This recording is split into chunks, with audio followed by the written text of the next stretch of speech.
ఇక దానం నాగేందర్ అనర్హత కేసులో కొత్త ట్విస్ట్ చోటు చేసుకుంది. దానంను సస్పెండ్ చేస్తూ సుప్రీంకోర్టులో బీఆర్ఎస్ అఫిడవిట్ ఇచ్చిందన్నారు బీజేఎల్పీ నేత ఏలేటి మహేశ్వర్ రెడ్డి.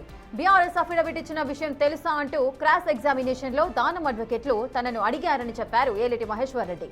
సుప్రీంలో అఫిడవిట్ ఇచ్చిన అంశాన్ని బీఆర్ఎస్ ఎందుకు దాచిపెట్టిందో చెప్పాలన్నారు మహేశ్వర్ రెడ్డి. బీఆర్ఎస్ సుప్రీంకోర్టులో అఫిడవిట్ ఇచ్చుంటే దానం మీద కేసే ఉండదని అన్నారు ఆయన.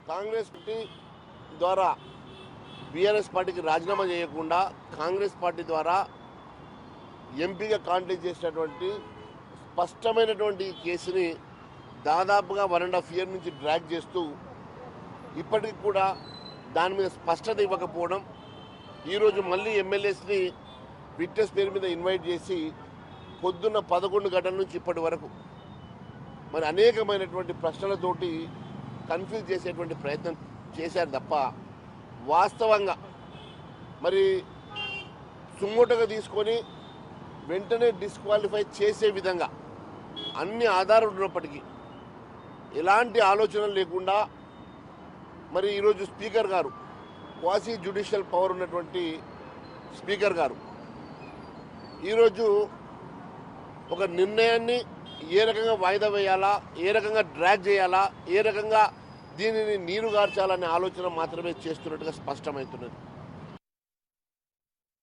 మరి సుప్రీంకోర్టులో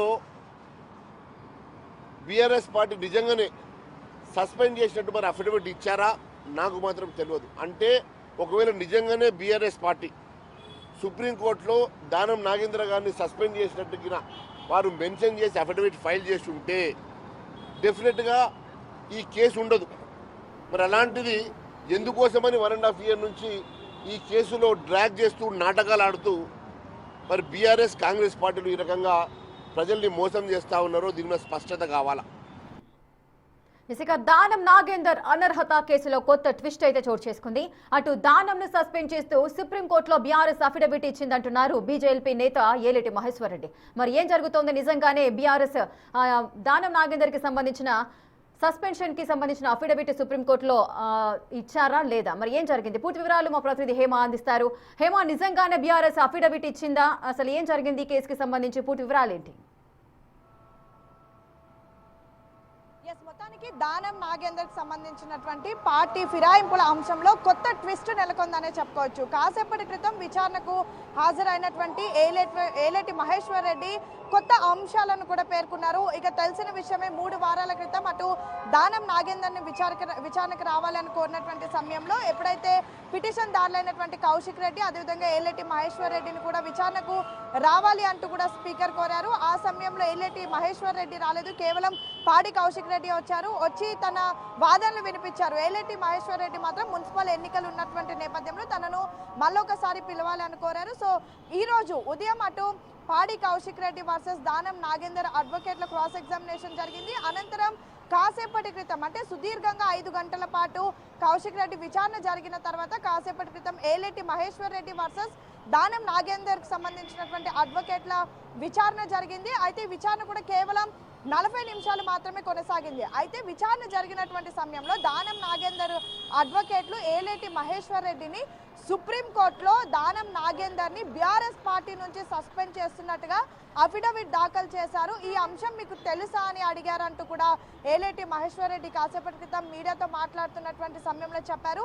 అయితే ఆ అంశం తనకు తెలియదని కూడా తను జవాబిచ్చినట్టుగా కూడా చెప్తున్నారు. అయితే నిజంగా ఇప్పుడు ఒకవేళ బీఆర్ఎస్ పార్టీ దానం నాగేందర్ ని సస్పెండ్ చేస్తున్నట్టుగా గనక అఫిడవిట్ దాఖలు చేస్తుంటే మొత్తం ఎంటైర్ దానం నాగేందర్ ఎపిసోడ్లో ఇది ఒక కీలక ట్విస్ట్ అనే చెప్పుకోవచ్చు. ఎందుకంటే మొదటి నుంచి కూడా ఈ పార్టీ ఫిరాయింపుల ఆరోపణలు జరుగుతున్నదే బీఆర్ఎస్ పార్టీ గుర్తు మీద. ఈ 10 మంది ఎమ్మెల్యేలుగా పోటీ చేసి గెలిచారు. బీఆర్ఎస్ బీఫామ్ నుంచి గెలిచారు.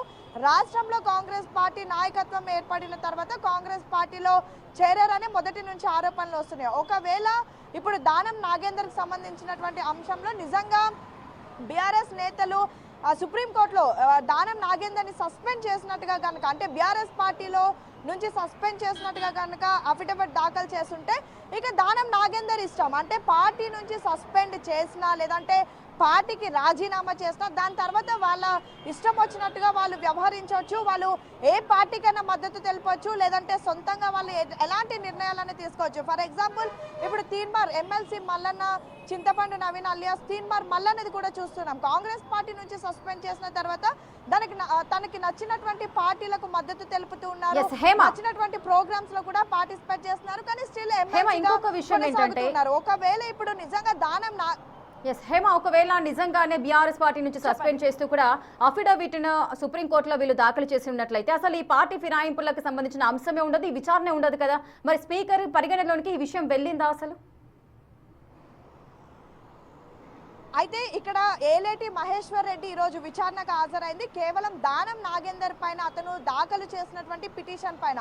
సో ఈ అంశం ఇప్పుడు ఏలేటి మహేశ్వర్ రెడ్డి చేసినటువంటి కామెంట్స్ కేవలం దానం నాగేందర్ కు మాత్రమే వర్తిస్తే మిగతా 9 మంది ఎమ్మెల్యేలకు వర్తించారు. ఆల్రెడీ అందులో 8 మంది ఎమ్మెల్యేలకు కూడా స్పీకర్ క్లీన్ చిట్ ఇచ్చినటువంటి పరిస్థితి. మరొక ఎమ్మెల్యేకి సంబంధించి రేపు క్రాస్ ఎగ్జామినేషన్ ఉంది. అయితే దానం నాగేందర్ కూడా మొదటి నుంచి చాలా టెక్నికల్ గా ముందుకు వెళ్తూ ఉన్నారు.